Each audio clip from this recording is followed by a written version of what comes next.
¿cómo están? En un programa más de Ñande Marae. Pedimos primero la bendición al Señor y decimos en el nombre del Padre, del Hijo, del Espíritu Santo. Amén. Oh María sin pecado concebida, rogá por nosotros que recurrimos a vos. Chiquitunga, intercede por nosotros. Amén. Bueno, hoy estamos muy felices con la presencia del querido Padre Miguel Fritz, más conocido como Paí Miguel Fritz. Él es el administrador del Vicariato Apostólico del Pilcomayo y nos va a contar sus experiencias con los indígenas. Y le saludamos, Padre, le damos la bienvenida y después le vamos a preguntar algo de su vida. Muchas gracias, Pelusa, un gusto estar contigo y un gran saludo para toda la teleaudiencia. Sí, Padre, queremos preguntarle primero qué origen tiene usted, cómo fue que se hizo sacerdote y cómo es que tuvimos la bendición de que usted esté en el Paraguay, Padre Miguel. Bueno, yo soy alemán, ¿verdad? Y nací y me crié en dos zonas donde la mayoría son evangélicos. Nosotros éramos minoría. Y entonces, si queríamos que se moviera algo en la iglesia, nosotros teníamos que hacerlo. Y por eso desde niño activé en la parroquia, tuve responsabilidades. Fui monaguillo, mi papá fue ministro de comunión, lector, etc. Así que una iglesia católica activa. Y este me motivó. Yo desde niño pensé que yo tenía que ser sacerdote. Lo que conocí era sacerdote diocesano, ¿verdad? Nuestro párroco en aquel tiempo. Y no pude terminar el bachillerato en mi pueblo, no había la posibilidad. Y mi papá ya conoció a los oblatos, que es toda una historia también. Entonces me propuso para terminar mis estudios ver si hay posibilidad en una casa de los oblatos. Y bueno, acepté, ¿verdad? Porque quería llegar a mi objetivo, pero estando un año en ambiente oblato, descubrí que ese sí que es mi vocación, eso es lo que quiero. Entonces, apenas terminé mi bachillerato, entré derecho al noviciado. No había todos estos pre-noviciados, todo ese tiempo que hoy en día es normal. Y entonces, el año que viene voy a celebrar 50 años bodas de oro de mi bachillerato y mi entrada al noviciado.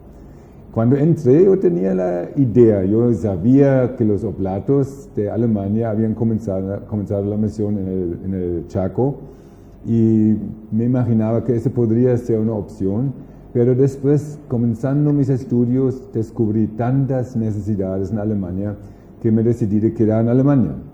Pero por algo no me dejó en paz. Yo trabajé 3 años en una parroquia muy feliz, muy buena parroquia. Pero durante ese tiempo nació de nuevo el deseo en mí, ya con una visión diferente, ¿verdad? Ya había escuchado de comunidades de base, teología de liberación, todas esas cosas, y pensé, tendría que venir por 5 años al Paraguay, a la misión, a la Iglesia de América Latina, y volver. Esa era mi idea. Y bueno, estuve 2 años en Colonia Independencia.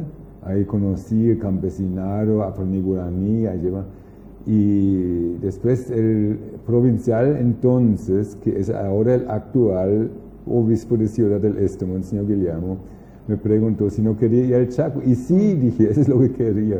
Bueno, dijo, viniste por 5 años, si vas al Chaco tienes que aprender otra lengua, Nivacle, tienes que quedar por lo menos 7 años. 7 me dijo, ¿verdad? Pensé, dije, bueno, ¿qué más? 5 años, 7 años, ¿qué más? Dale. Me fui y me olvidé. Me olvidé de 5 años, de 7 años, totalmente me olvidé, porque descubrí un mundo nuevo, tan diferente. Tuve la oportunidad de estudiar antropología, que me ayudó mucho para comprender mejor mi misión como misionero entre los indígenas. Y bueno, y ahí estoy. ¿Y en cuánto tiempo aprendió guaraní y nivacle? Yo desde el comienzo, cuando llegué, busqué libros y todos los libros eran el guaraní científico, digamos, ¿verdad? Que la gente se reía de mí cuando decía los números y los días de la semana en guaraní. Pero después, estando con la gente, y me ayudó el padre Ortiz, Diego Ortiz, jesuita. Él dio un curso con el Yopara. Y ahí aprendí yo para. Entonces, después de un año en independencia, yo ya me manejaba tranquilamente con el guaraní, ¿verdad? Sí, bueno, el Espíritu Santo seguramente le dio los dones porque usted es un servidor del Señor y de los más humildes y carenciados en el Paraguay, que son nuestros hermanos indígenas. ¿Cómo puede describir usted a los indígenas que conoció en esa zona del Chaco, padre? Bueno, en el Chaco hay 15 o 16, según como uno cuenta, naciones, pueblos indígenas, culturas diferentes, con su lengua y con su historia, con su tradición, ¿verdad? Entonces hay que hablar siempre en plural, ¿no? Yo mismo tuve contacto con 6, 7 etnias diferentes, ¿verdad? Y tuve la gracia de poder acompañar los primeros catecumenados y bautismos posteriormente en toda la historia del pueblo Enenclet, Sanapana y Angaite. Eso, pero más contacto siempre he tenido con el pueblo Nivacle, ya que los oblatos tradicionalmente comenzamos en zona de los Nivacle y son oblatos que hicieron el primer diccionario, la gramática, los libros de catecismo, etc. Y es un oblato que me enseñó el Nivacle, ¿verdad? Entonces, sí, sobre todo la lengua que más uso, bueno, aparte del castellano, es el Nivacle en el Chaco, nuestro vicariato. Sí.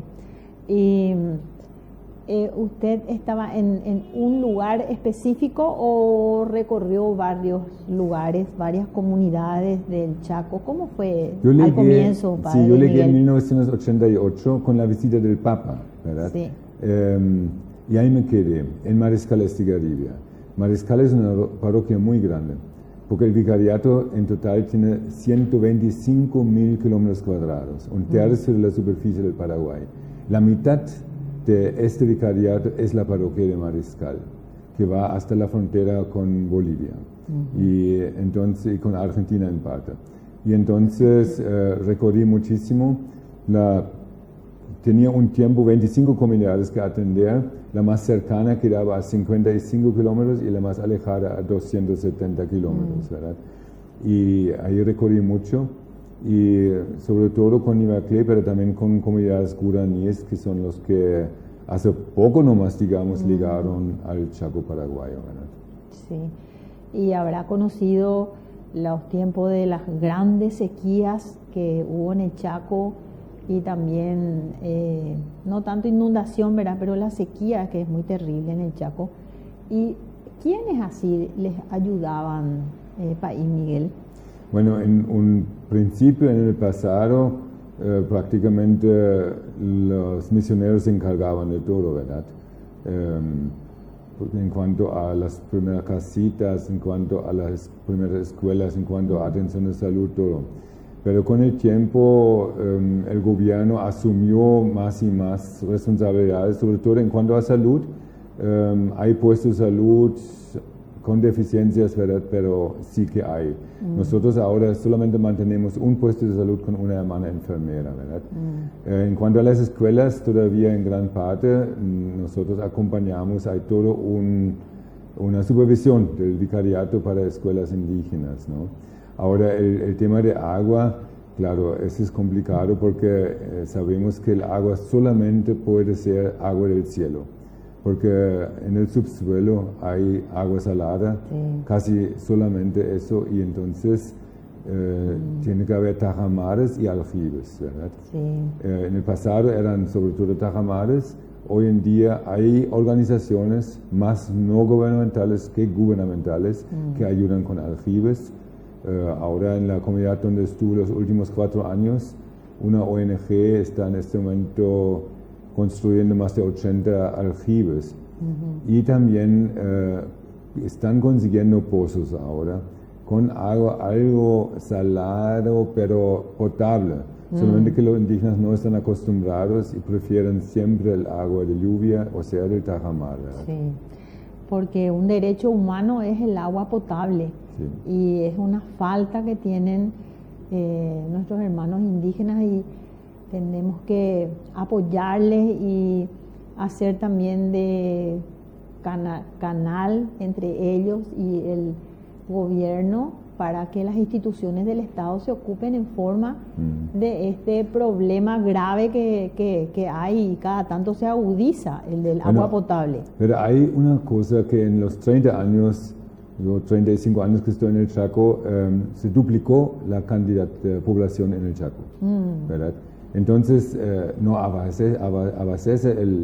suficiente agua. En Mariscal mismo ahora, todos los días amanecimos sin agua porque no dan los pozos.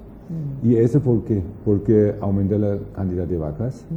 En el Chaco hay más vacas que habitantes en todo el Paraguay. Y una vaca necesita tremendamente mucha agua. Se sacó la cuenta, para producir 1 kilo de carne de vacuna se necesita 15.000 litros de agua. Entonces para las vacas se procura y hay todos los esfuerzos para conseguir suficiente agua. Y ahora viene el problema de la soja y del algodón transgénicos y la gente comienza a regar y perforan 350 metros de profundidad al acuífero Urenda, sacan el agua del acuífero para regar algodón. Entonces para algodón, soja y animales hay agua, pero para el ser humano hay que pelear. Esa es la injusticia que hay. Tengo entendido que las vacas pueden tomar agua salada. Sí, están acostumbradas, pueden pero tomar para agua regar más tiene que ser agua dulce. hasta cierto punto, ¿verdad? Sí. Yo sabía todos los números en pH, no me acuerdo. O sea, ellos sí que pueden tomar agua, pero llega un momento donde no toman más y van a morir porque no pueden tomar, ¿verdad? Sí. Pero sí pueden tomar agua más salada que el ser humano, eso es cierto. Bueno, y tenemos que ir a un corte y continuamos en la segunda parte de nuestro programa con el padre Paí Miguel Fritz, alemán, que vino a Paraguay de paso y ya se quedó para siempre acá. Así es.